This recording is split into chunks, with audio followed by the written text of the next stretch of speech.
The Khan's Guard is not only the only noble horse archer in the game, but also one, if not the worst designed unit in the game, from a balance perspective. From being the undoubtedly best in class, performing great when told to hold fire and simply being one of the best shock troopers when dismounted, there is little in the realms of balance about this unit. And it's quite obvious whoever is in charge of balancing the units is a Khuzait lover, as not even a unit like the Lyon champion can be compared to the sheer power of the Khans. If this is all you wanted to know about the unit, don't waste any more time watching this video, as I'm now going to analyze everything that is wrong with the unit from a design standpoint. Starting from the roll, the Khan's Guard have none. They can do anything you want them to do, except blocking arrows for obvious reasons. Dismount them behind infantry lines if you want shock troops. Their glaive and armor will make them perform better than both the heroic line breaker and the Palace Guard. Their insane bow skill will obliterate any defender that happens to be on the walls in a siege. Their horse armor, glaive and weapon skill makes them a little bit worse than a cataphracts when told to charge, but only if the cataphracts is in shield wall, and it makes a faction unit like the Heavy Lancer feel pointless. And obviously, the entire package makes them the best horse archer in terms of flanking, sniping and encircling. The only thing that might stop a Khan is quite literally a wall. With this said, let's start from the shooting potential.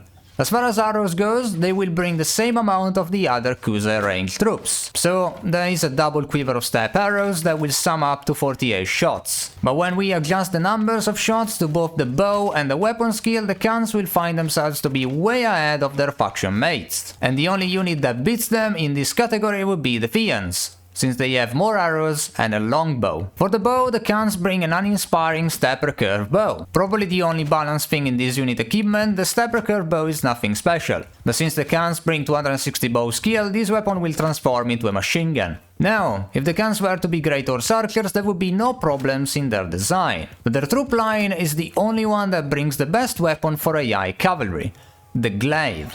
Many players love this type of weapon because of how easy it is to use and how nasty its strikes are. Although if you ask me, their potential doesn't come even close to a good lance with enough training. And for the same reason of why players love glaives, the AI does too. They are simple swingable weapons that also don't have to deal with the atrocious lancing AI. The length of 145 is a sweet spot for the AI, and when combined with the base raw damage of also 145, it will kill most units in one blow. On top of that, it's also very fast for the damage it deals, with a speed stat of 83. And remember, speed and damage will get buffed from the 220 polearm skill. With all of this praise, you should be no surprised that this weapon is among the best, if not the best, for mounted units. I wouldn't say it's the best in this mounted situation for shock troops. I think an axe would be far better, as a unit like the Lyon champion that carries a sword has a better score against the troop spectrum than the Khans. When talking about the armor, the Khans will not disappoint here either, bringing an head armor value of 51, brought by the spiked helmet with face guard, ranking them first among horse archers and 8 overall. And it gets even better when considering the body armor, as the Khans will bring a value of 62 brought by the bronze lamellar overmail and the lamellar pauldrons, ranking the unit first among horse archers and 7th overall. And surprisingly, their horse armor is nothing amazing, but also nothing terrible either.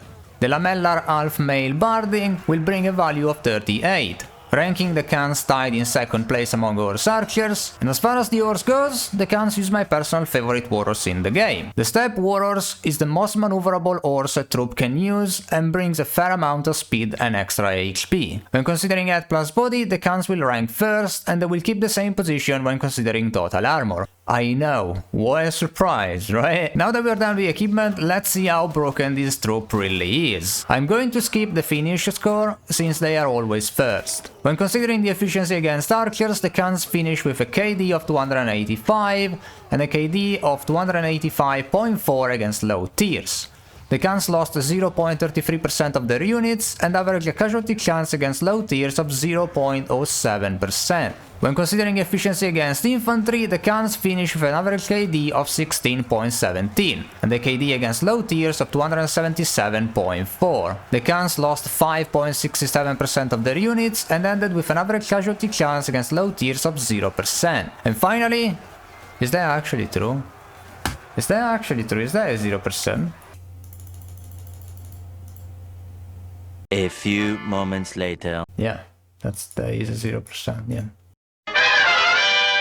And finally, when considering the melee efficiency, the Khans finished with an average KD of 7.16. And the KD against low tiers of 148.53. The Khans ended up losing 11.91% of their units and averaged a 1.84% casualty chance against low tiers. As far as Horse Archer goes, this troop has everyone beat. No matter the scenario, the Khans will always end up on top. When comparing with cavalry in cavalry scenarios, it's time to break some misconceptions, as the Khans are not the best. We can speculate if it's because of the 1.8 long weapons AI, or the armor buffs that help the cataphract, or both.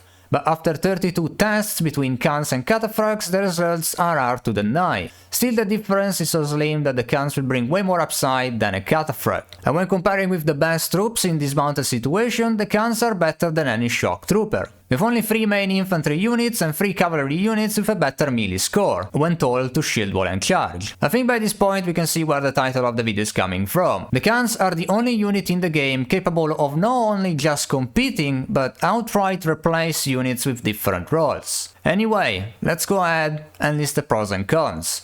Their armor set is among the best in the game and the best in class. Their horse armor is decent, but nothing special. The 40 shots and the bow skill give them an insane potential.